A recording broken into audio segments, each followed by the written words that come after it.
The if function is the most popular logical function in Microsoft Excel.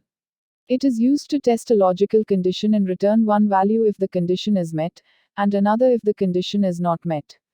To get a fair understanding of how if function works, let's take an example data where we have a few datasets like name, gender, and age. Let's use if function to identify the names of people that are aged greater than 18. To begin with, let's get started by entering an equals sign and pass if command. As you can see, the if function accepts three parameters, out of which the last one is optional to supply. Let's understand each of these parameters in detail first. The first parameter is the logical test, which is the logical value that needs to be tested. The second parameter is the value to be populated if the logical test provided is passed. And finally, the last parameter is the value to be populated if the logical test provided is failed. Just for your information, the last parameter is optional in nature. Now, let's implement this in our example.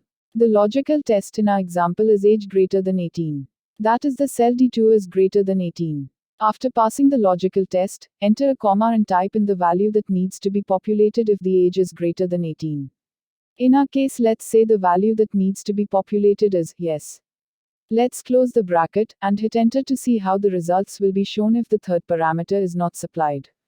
As you can see, the value in D2 is greater than 18, so the value populated in the cell F2 is yes. Now let's copy the formula to cells D3 to D15 and see the results for all the entries in the dataset. As you can see, the values in some of the cells are populated as false. This is because we did not specify the value to populate if the logical test has failed.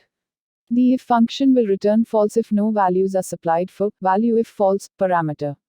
Most of us assume, by not supplying the last parameter, Excel will not populate any value if the logical test has failed. But that's not true. To avoid such mistakes, it is always a good idea to supply the value for the third parameter. So let's go back to our formula and supply the value for third parameter as well. I will go to the cell D2 and rewrite the formula as equals if D2 is greater than 18, comma, yes, if the condition is passed, comma, no, if the condition is failed, and close the bracket.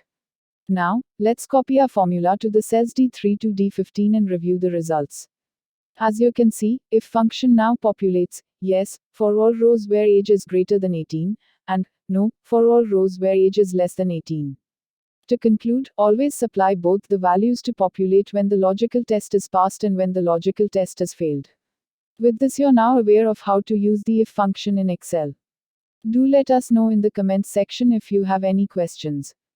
We hope you learned something new today. Thank you for watching the video. Please like the video and subscribe to our channel for more such content in future.